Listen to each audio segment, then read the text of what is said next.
Hello everyone, आप सभी का स्वागत है एमएस यूपी पीसीएस में। दोस्तों, लोअर पीसीएस के लिए जो पीवाईक्यू सीरीज हम स्टार्ट किए हैं, उसमें आज की क्लास में हम एंशिएंट हिस्ट्री की लास्ट क्लास होगी और इस क्लास में हम राजपूत वंश से स्टार्ट करके कंप्लीट करेंगे 1206 तक। सभी जितने भी क्वेश्चंस यूपी ट्रिपल एससी द्वारा पूछे गए, हम उन सभी को आज सॉल्व करने वाले हैं। सो क्लास आप लोगों को अच्छी लगे तो लाइक कीजिएगा, शेयर कीजिएगा। चैनल पे नए हैं तो चैनल को सब्सक्राइब करिएगा और कमेंट करके बताइएगा आप लोगों को क्लास कैसी लगी। और इसके साथ ये भी बताइएगा कि आप लोग और कौन से सब्जेक्ट की क्लास चाह रहे हैं। सो आइए शुरू करते हैं। पहला क्वेश्चन है, 12वीं शताब्दी के आरंभ में दिल्ली पर किसका शासन था? तो 12वीं शताब्दी के आरंभ पर दिल्ली पर तोमर वंश का शासन था। अगला है, जयचंद के विश्वासघात के कारण पृथ्वीराज चौहान की पराजय हुई। कालांतर में जयचंद कहाँ और कब मारा गया? ये मारा गया था चंदावर के युद्ध में 1194 में। अगला है, निम्नलिखित में से कौन से वंश ने भारत के दक्षिण भाग पर शासन नहीं किया? ऑप्शन में चेर, पांड्य, चोल। ये तीनों चेर, पांड्य, चोल ये दक्षिण भारत के राजवंश है और राजपूत ये उत्तर भारत और मेनली जो राजस्थान वाला क्षेत्र है वहाँ के शासक थे। तो इसका सही उत्तर हो जाएगा राजपूत। अगला है, खजुराहो के मंदिर किस राजवंश के दौरान बनाए गए? तो खजुराहो के मंदिर जो है ये चंदेल राजवंश के अंतर्गत बनाए गए। अगला क्वेश्चन है, सबसे प्रसिद्ध शासक पृथ्वीराज चौहान थे, ये किस वंश से संबंधित थे? ये चहमान या चौहान वंश से संबंधित थे। अगला है, मध्य प्रदेश राज्य में 11वीं शताब्दी की भोजशाला की संरचना का निर्माण किस राजवंश के संरक्षण में किया गया था? तो ये किया गया था परमार राजवंश के संरक्षण। अगला है, जयमल और फत्ता वे योद्धा थे जिन्हें के किले की रक्षा करने का प्रभार सौंपा गया था। तो इन्हें चित्तौड़ किले की रक्षा का भार सौंपा गया था। अगला है, चंदेल राजवंश के किस राजा ने कंदरिया महादेव का निर्माण कराया था? तो ये धंगदेव था। अगला है, किस राजवंश ने कन्नौज को अपनी राजधानी बनाया? तो इसका सही उत्तर हो जाएगा प्रतिहार राजवंश। अगला है, जब हार निश्चित हो जाती थी तो पुरुषों को साका या शक नामक एक अनुष्ठान करना होता था जो कि उनकी अंतिम लड़ाई थी जिससे वे वापस नहीं आ सकते थे। ये प्रचलित था राजपूतों के लिए था, राजपूत पुरुषों को शाका नामक एक अनुष्ठान करना होता था। अगला है, निम्नलिखित में से कौन प्रतिहार वंश के महानतम शासक थे? तो ऑप्शन में नागभट्ट, रामभद्र, सामंत सेन और मिहिर भोज। तो महानतम शासकों में मिहिर भोज था। अगला है, पृथ्वीराज चौहान ने से विवाह किया था, वह उसके शत्रु जयचंद गढ़वाल की पुत्री बेटी थी। तो इसका सही हो जाएगा संयुक्ता। अगला है, पृथ्वीराज चौहान के पिता कौन थे? तो पृथ्वीराज चौहान के पिता सोमेश्वर चौहान थे। अगला है, कौन से दो प्रमुख शहर चौहानों के नियंत्रण में थे? तो इसका सही उत्तर हो जाएगा दिल्ली और अजमेर। अगला है, मोहम्मद घोरी को 1191 में एक शासक ने हराया था, वो कौन थे? तो ये थे पृथ्वीराज चौहान तृतीय, चौहान वंश से संबंधित थे। अब हम प्राचीन कालीन साहित्य एवं साहित्यकार से संबंधित क्वेश्चन सॉल्व करेंगे। इसमें पहला क्वेश्चन है, निम्नलिखित में से कौन सी हर्षवर्धन द्वारा नहीं लिखा गया? ऑप्शन में है रत्नावली, प्रियदर्शिका, कादम्बरी और नागानंद। तो इसमें कादम्बरी जो ये हर्षवर्धन द्वारा नहीं लिखा गया है।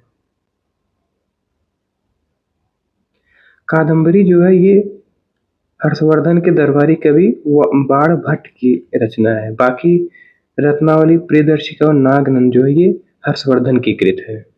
अगला है, कादम्बरी के लेखक कौन है? तो इसका सही उत्तर हो जाएगा बाण भट्ट।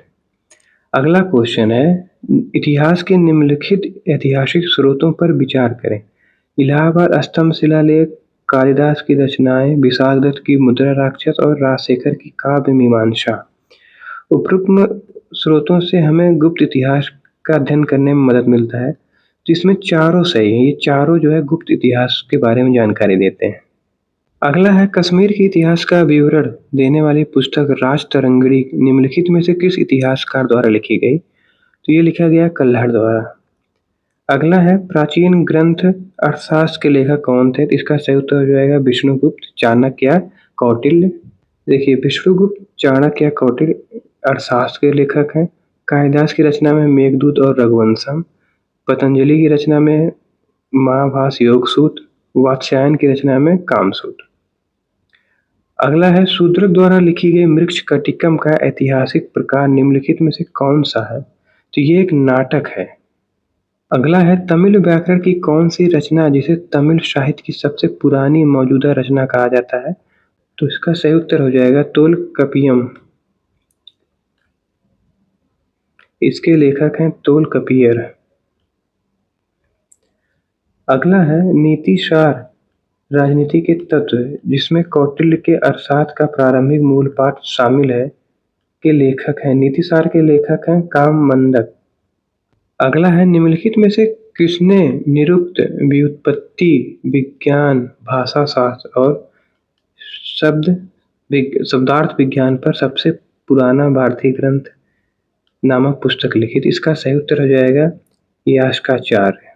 अगला है विष्णु शर्मा द्वारा लिखी गई पुस्तक पंचतंत्र जिसमें पशुदंत कथाएं और कहानियां शामिल हैं, मुख्य रूप से मौखिक परंपराओं से संबंधित हैं, जो मूल रूप से निम्नलिखित में से किस भाषा में लिखी गई है?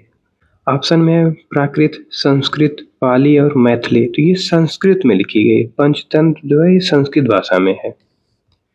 अगला है प्रसिद्ध ग्रंथ संस्कृत ग्रंथ लीलावती किस विषय पर लिखा गया है? तो लीलावती गणित से संबंधित है। लीलावती के रचनाकार हैं भास्कर द्वितीय। अगला क्वेश्चन है मालिकाग्निमित्रम पुस्तक किसने लिखी? तो ये पुस्तक है कालिदास की। मालिकाग्निमित्रम कालिदास की रचना है। दश कुमार चरित दांडी की रचना है। स्वप्नवास वदत्ता ये भास की रचना है और कीर्तार्जुनीयम ये भारवी की है। अगला है अभिज्ञान शाकुंतलम किताब के लेखक कौन है? तो अभिज्ञान शाकुंतलम ये कालिदास की रचना है। अष्टाध्यायी पाणिनि की रचना है। रामायण वाल्मीकि, महाभारत वेद व्यास, भास पतंजलि और अभिज्ञान शाकुंतलम और रघुवंशम ये जो है ये कालिदास की रचना है। अगला है विशाख दत्त द्वारा लिखित मुद्राक्षर कौन सी भाषा में लिखा गया है? तो ये संस्कृत में लिखा गया है। अगला है मेगास्थनीज जिसने भारत के बारे में प्रसिद्ध ग्रंथ इंडिका लिखी वह मूल रूप से किस देश का था? ऑप्शन में पुर्तगाल, मिस्र, ग्रीस और तुर्की। वह मूल रूप से ग्रीस का था। मेगास्थनीज जो था ये सेल्यूकस का राजदूत बनकर आया था। यूनान यानी ग्रीस का निवासी था। अगला है कौन सा साहित्य संगम साहित्य के रूप में प्रसिद्ध है? तो इसमें तमिल साहित्य जो है ये संगम साहित्य के रूप में प्रसिद्ध है। अगला टॉपिक है प्राचीन कालीन स्थापत्य कला और चित्रकला। अगला है सारनाथ में धमेक स्तूप के बारे में बताना कौन सा गलत है? पहला है स्तूप का आधार व्यास 28 मीटर और ऊंचाई 43.6 मीटर है। दूसरा है निचले हिस्से के सामने वाले पत्थर पर मौर्य मूल की फूलों की नक्काशी है, ये गलत हो जाएगा। तीसरा है इसे 249 ईसा पूर्व मौर्य राजा अशोक द्वारा बनवाया गया था। पुरानी संरचना को प्रस्थापित करने के लिए 500 ईस्वी में बनाया गया था। इसे बाद में प्रतिस्थापित किया गया था। और अगला है स्तूप हिरण पार्क ऋषिपत्तनम में स्थित है जहां बुद्ध ने ज्ञान प्राप्त करने के बाद अपना पहला उपदेश दिया था। ये भी सही है। स्तूप का जो निचला हिस्सा है वो गुप्त मूल के पुष्पों की नक्काशी से सजा है। अगला है विजयनगर वास्तुकला द्रविड़ शैली का सबसे विकसित उदाहरण है। निम्नलिखित में से कौन सा मंदिर विजयनगर स्थापत्य शैली का है? तो विरूपाक्ष मंदिर जो ये विजयनगर स्थापत्य शैली का है। अगला है निम्नलिखित में से कौन सा मंदिर पल्लव राजवंश के शासन के दौरान बनाया गया था? तो महाबलीपुरम का मंदिर जो ये पल्लव राजवंश के दौरान बनाया गया था। अगला है निम्नलिखित में से कौन सा संग्रहालय संगम युग के दौरान तमिलों के जीवन को प्रदर्शित करता है? तो इसका सही उत्तर हो जाएगा किझाड़ी संग्रहालय। अगला है स्तूप के अर्धवृत्ताकार टीले के ऊपर देवताओं के निवास का प्रतिनिधित्व करने वाली बालकनी जैसी संरचना होती है, उसको क्या कहते हैं? उसको कहा जाता है हर्मिका। अगला है त्रिरश्मि बौद्ध गुफा परिसर जहां 3 नई गुफाएं खोजी गई किस राज्य में है? तो ये महाराष्ट्र में है। अगला है निम्नलिखित में से कौन सा एक सुमेलित नहीं है, आपको बताना है। पहला है कि हम्पी स्मारकों का समूह विजयनगर राजवंश, ये तो सही है। लिंगराज मंदिर सोमवंशी राजवंश, ये भी सही है। खजुराहो चोल राजवंश, ये गलत हो जाएगा क्योंकि खजुराहो चंदेल से संबंधित है। हजार स्तंभ मंदिर काकतीय राजवंश, ये सही हो जाएगा। अगला है कलमकारी चित्रकला का संबंध, ये संबंध है दक्षिण भारत में हाथ से रंगा हुआ सूती कपड़ा। अगला है निम्नलिखित में से कौन सा शिव मंदिर चोल शासकों के संरक्षण में नहीं बनाया गया? तो इसका सही उत्तर हो जाएगा गोंडेश्वर मंदिर, सिन्नार। अगला है खजुराहो समूह के प्रसिद्ध स्मारक किस राज्य में है? तो ये एमपी में है। अगला है मंदिर एलोरा महाराष्ट्र में स्थित एक प्राचीन हिंदू मंदिर जो चट्टान को काटकर बनाए गए सबसे बड़े मंदिरों में से एक है, ये कैलाश मंदिर है। अगला है मथुरा कला स्कूल कब अपने शिखर पर पहुंची? तो ये कुषाण काल में अपने शिखर पर पहुंची। अगला है भारत में नवपाषाण काल गुफा चित्रकारी कहाँ मिलती है? ये मिलती है भीमबेटका में। अगला है प्रागैतिहासिक काल की चित्रकारी वाली प्रसिद्ध पंचमुखी गुफाएं निम्नलिखित में से किस जिले में है? तो ये सोनभद्र जिले में है। अगला है प्रारंभिक भारतीय इतिहास के संदर्भ में शब्द NBPW क्या है? ये मिट्टी के बर्तनों का प्रकार है। अगला है 9वीं और 11वीं शताब्दी के बीच की अवधि के दौरान बंगाल से प्रचलित मूर्ति कला की शैली को कहा जाता है? तो इसको कहा जाता है पाल शैली। अगला है भारतीय और चीनी चित्रकारों द्वारा बौद्ध चित्रों के लिए 5वीं और 10वीं शताब्दी के बीच पश्चिम में तैली रंगों का इस्तेमाल किया गया था, तो अफगानिस्तान में ये हुआ था। अगला है इसमें से कौन सी कथाएं अजंता गुफा की चित्रकारी और मूर्ति कलाओं से संबंधित हैं? तो जातक कथाएं जो अजंता गुफा की चित्रकारी से संबंधित हैं। सो फ्रेंड्स, एंशिएंट कंप्लीट हो गया है और अब अगली क्लास में हम मध्यकालीन भारत से संबंधित सभी क्वेश्चन कंप्लीट करेंगे। क्लास आप लोगों को अच्छी लगी तो लाइक कीजिएगा, शेयर कीजिएगा, चैनल पे नए हैं तो चैनल को सब्सक्राइब करिएगा। मिलते हैं नेक्स्ट क्लास में, पढ़ते रहिए, अपना ख्याल रखिए। ऑल द बेस्ट, जय हिंद।